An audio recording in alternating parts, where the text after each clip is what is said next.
Metro rail திட்டம் இது முக்கியமான திட்டம். பார்த்தீங்கன்னா கோவை மதுரைக்கு இந்த திட்டம் அறிவிக்கப்பட்டது. கழக ஆட்சியில் 3 கோடி ரூபாய் நிதி ஒதுக்கப்பட்டது டிபிஆர் தயார் செய்ய.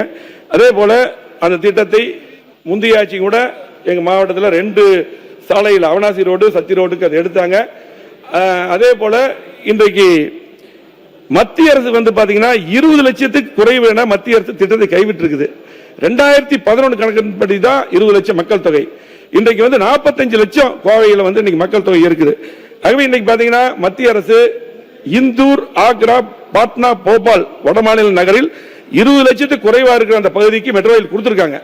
ஆகவே நம்முடைய முதலமைச்சர் அவர்கள் கண்டிப்பாக மத்திய அரசுடன் பேசி மெட்ரோ ரயில் திட்டத்தை கோவைக்கும் மதுரைக்கும் கொண்டு வர வேண்டும். அதே போல கடந்த ஆட்சியில் 2 ரோடு தான் எடுத்திருக்காங்க. எங்க கோவை மாவட்டத்தில் பாலக்காடு, பொள்ளாச்சி, மேட்டுப்பாளையம் அந்த சாலைகளும் சேர்க்கப்பட வேண்டும் என்று கேட்டு, அதே போல விமான நிலைய விரிவாக்கம் நாங்க எங்களுடைய ஆட்சி கழகாட்சி இருக்கும்போது கிட்டத்தட்ட 627 ஏக்கர் நிலம் வந்து நாங்கள் கையப்படுறதுக்கு நிதி ஒதுக்கணும்.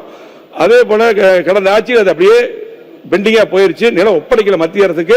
அது உடனடியாக இப்பதான் ஒப்படைக்கக்கூடிய சூழ்நிலை வந்திருக்குது. கண்டிப்பாக விமான நிலைய விரிவாக்கம் உடனடியாக செய்ய வேண்டும். அங்க பாத்தீங்கன்னா நிறைய கார்கோ பிளைட் வரும், அது நிறைய தொழிற்சாலைகள் வரும், வேலை வாய்ப்பு வரும். அது உடனடியாக அரசு செய்ய வேண்டும் என்று அன்போடு கேட்டுக்கொண்டு, மேற்கு புறவழிச்சாலை திட்டம் அது பாத்தீங்கன்னா கழக அரசு இருக்கும் பொழுது, அதிமுக அரசு இருக்கும் பொழுது தான் நிலம் எடுத்து கொடுத்தோம். அது ஃபர்ஸ்ட் பேஸ் முடிச்சிருக்காங்க. இன்னைக்கு செகண்ட் பேஸ், தேர்ட் பேஸ் அப்படியே கிடப்பில் போடப்பட்டிருக்கிறது.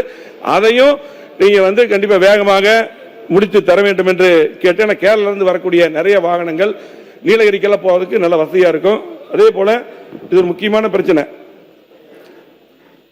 தொண்டாமுத்தூர் பகுதியில் இன்னும் பல பகுதியில் விவசாயிகள் சொந்த இடத்துல, இப்ப விவசாயிகள் இடத்துல வந்து பாத்தீங்கன்னா ஒரு மாடு கட்டுறதுக்கு ஒரு சின்ன ஒரு சாலை மாதிரி போட்டிருப்பாங்க. அந்த இடத்துல ஒரு 10 சட்டி ஒரு மண் எடுத்தாங்க கூட வழக்கு போட்டு 10 லட்சம் 15 லட்சம் கேஸ் போட்டிருக்காங்க. இது கடந்த ஆட்சியில் நான் கவன தீர்மானம் கொண்டு இருக்கேன். அதுக்கு வந்து முன்னாள் அமைச்சர் மாண்புமிகு துரைமுருகன் அவர்கள் பதில் சொல்லியிருக்காங்க எனக்கு. இப்போ வந்து பாத்தீங்கன்னா இந்த மண் எடுக்கிறது அந்த கேஸ் போட்டதெல்லாம் அப்படி இருக்கு. கண்டிப்பாக இன்னைக்கு மண் வந்து சட்டத்துக்கு புறம்பா எடுக்கிற மாதிரி நீங்க நடவடிக்கை எடுக்க மாற்று கருத்து இல்லை. ஆனால் விவசாயிகள் 1 ஏக்கர் வச்சிருக்காங்க. 1 ஏக்கர் வச்சிருக்கவங்களுக்கு 10 லட்சம் 15 லட்சம் ஃபைன் போட்டா என்ன பண்ணுவாங்க? அவங்க வழக்கு போட்டிருக்காங்க. அது கண்டிப்பா அந்த வழக்கு எல்லாம் விடுவிக்கப்பட்டு கண்டிப்பாக மண் எடுப்பதற்கு நீங்க எல்லாம் வழங்க வேண்டும் என்று கேட்டு, அதே போல விவசாயிகளுக்கு கேஸ் போட்டிருக்காங்க. ஆனா கோயம்புத்தூர்ல ஜி ஸ்கொயர் ஒரு நிறுவனம் இருக்கு. இந்த நிறுவனம் வந்து பாத்தீங்கன்னா ஒரு 1000 ஏக்கர்ல சைட் போட்டிருக்காங்க. இது பெரிய பெரிய பாறைகள் எல்லாம் உடைச்சு எடுத்திருக்காங்க. அதே போல வனவிலங்குகள் பாத்தீங்கன்னா கிட்டத்தட்ட சிறுத்தை, புலி, மான்கள் எல்லாம் கொல்லப்பட்டு சட்டத்துக்கு புறம். இதுக்கு நீங்க வந்து பாத்தீங்கன்னா கண்டிப்பா ஒரு விசாரணை வச்சு அதுக்கு நடவடிக்கை எடுக்க வேண்டும்.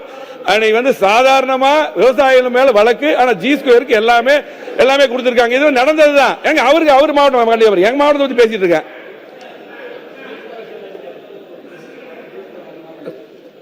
அதே போல முடிச்ச ஹாக்கா பிரச்சனை வந்து கோவை மாவட்டத்தில் பொதுப்பணித்துறை அமைச்சர் அவர்கள், மாண்புமிகு பேரவைத் தலைவர் அவர்களே, சட்டமன்ற உறுப்பினர் ஜி ஸ்கொயர் நிறுவனத்து மேல ஒரு கம்ப்ளைண்ட் சொல்றாரு. அதற்கு ஏன் திமுக இருந்துச்சு குரல் கொடுக்குதுன்னு தெரியலையே.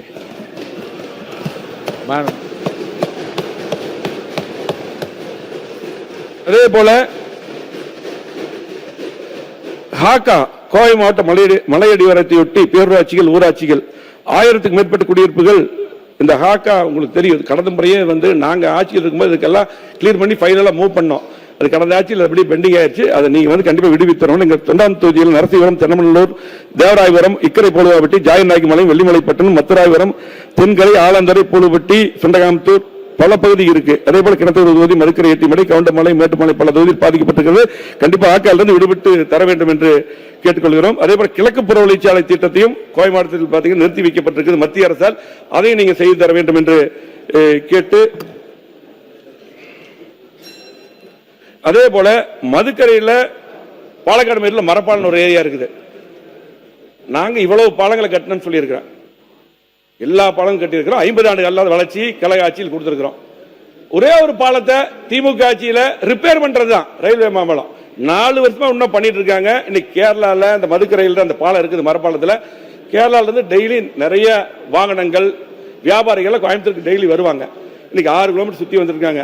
4 வருஷமா ரிப்பேர் பண்ற பாடத்தையே பண்ணிட்டு இருக்காங்க. அதையாவது நம்முடைய அரசு உடனடியாக நெடுஞ்சாலைத்துறை அமைச்சர் அவர்கள் சரி செய்து தர வேண்டும் என்று அன்போடு கேட்டு, அதே போல வெள்ளூர்ல ஒருங்கிணைந்த பேருந்து நிலையம் 15 நிமிடம் முடிச்சு